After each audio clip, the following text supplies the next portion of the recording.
Now, the next tracking number that you want to be recording is, and yes, you guessed it, it is your retailing percentage. And again, you need to know the overall business and you need to know your individual team members, what their rebooking percentage is.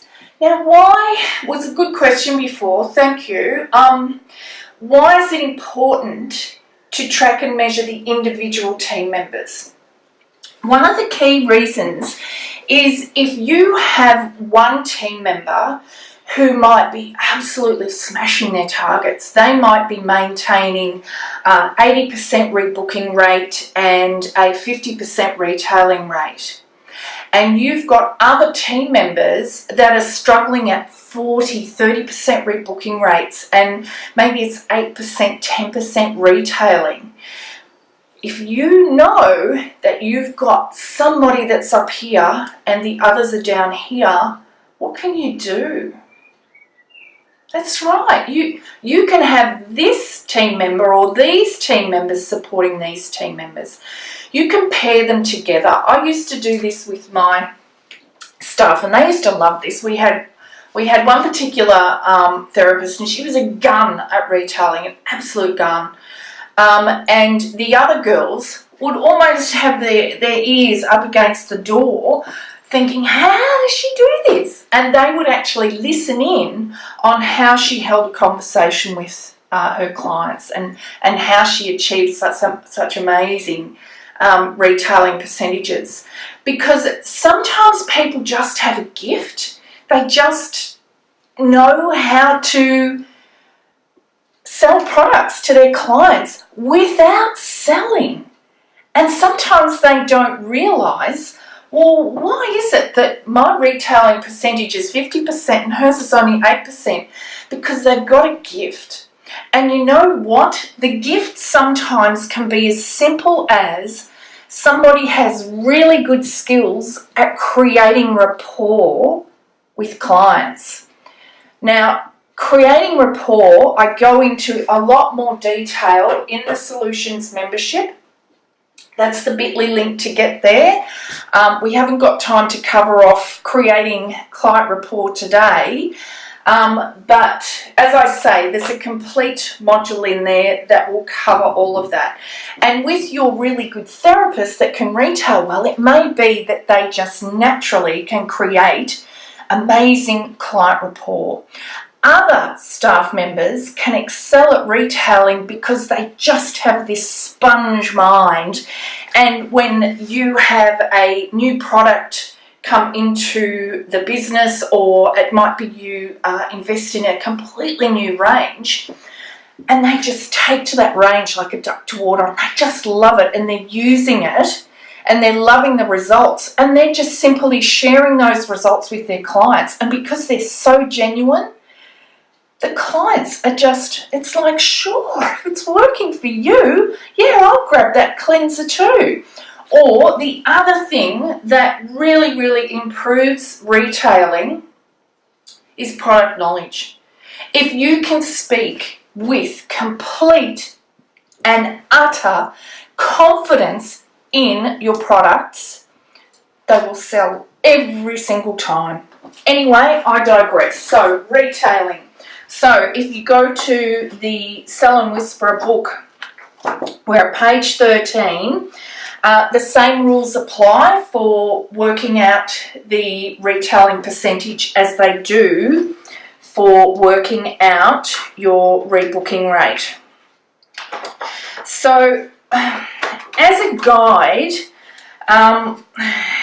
you really want to aim, the pinnacle would be 50% retail, the pinnacle. I've had clients that can achieve way more than 50%. They're very high-end skin clinics. And so they're having, their client base is purely there for skin. And as I said, it's high-end clinic in a very exclusive area. And so money really isn't a barrier. And having said that, money shouldn't be a barrier no matter what demographic you're dealing with. The money barrier comes from here.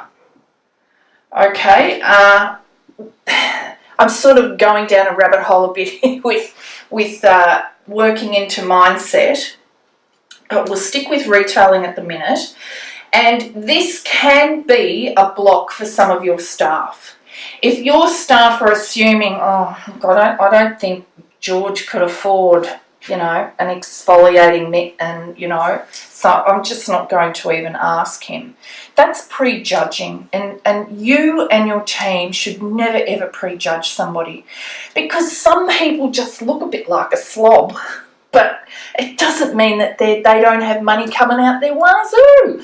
I mean, let's look at somebody like, I don't know, Richard Branson. He gets around in shorts and thongs with his long hair, and if you didn't know who he was, you might prejudge and think, well, I don't think he's, very rich. But hello, billions and billions of dollars. So the point is never, ever, ever prejudge. And if it might even be that you might have a young team and you might be selling high-end skincare products that your team is thinking, I can't afford a $200 moisturiser, so why would my clients be able to afford that? And they might prejudge based on their own predicament. So that's something that you need to work through. And again, Solutions membership will look at that. So retailing percentages. How do you increase your retailing percentages? If we come back to here, this 6K break even, so that's our break even point here that we're working with.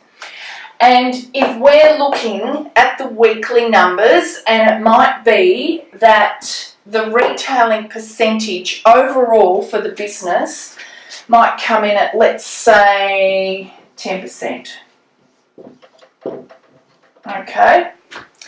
Now, 10% of 6,000 that we're looking for, let's just say that we've done $600 for the week in retail. Okay. Which isn't very good. You've got to be starting at looking at achieving 25 to 30% retail. You really do. And if you're not, you've got to go back a step. Okay? Now, I don't want to go into too much detail on this. Again, it's all in the Solutions membership on how to increase your retailing percentage. But if you work at creating client rapport, looking at learning the key ingredients and the benefits of your product range, if you write down a list of all of the services and treatments that you do next to a treatment, like let's say, let's say you're doing an eyebrow wax, okay, and it's $20. How can you increase the cost? And we want to look at increasing our retail. So you've got to look and you've got to go, okay, what have I got on my shelves? What can I offer my clients on top of an eyebrow wax? Well, the first thing is you could offer a tint, couldn't you? So you might offer a tint and it might be an extra $9. So all of a sudden, the eyebrow wax that was $20 went to $29. Now, what else might you be able to offer the eyebrow wax client? You might be able to, you might have some eyebrow dust that retails for $25. So all of a sudden, your retailing could increase. You've got to work out, list all your services and list what retail products you could offer to your clients with that service. So that all of a sudden, you might be able to increase very, very easily your retail up to $1,000 from $600. And you can do it that quickly and that easily. Now, let's think if you increased it by $400 a week over 50 weeks,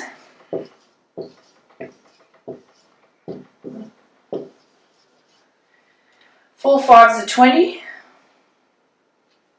That's an extra $20,000 a year into the coffers of your business.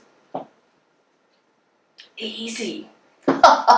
It is, it really is. You've just got to look at the numbers, track the numbers, and you know what the other key thing with retail is? Practice, practice, practice. Put your team members together and practice. Okay, we've got an eyebrow client coming in, Liz.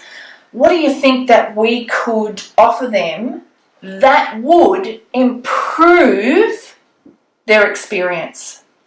You don't want to be going, oh, what can we sell her?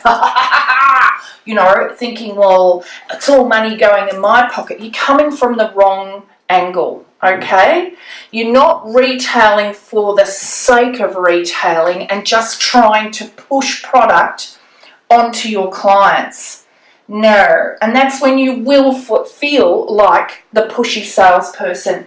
It has to be relevant to that client. It has to be something that's going to make their experience better, take it to the next level. Okay?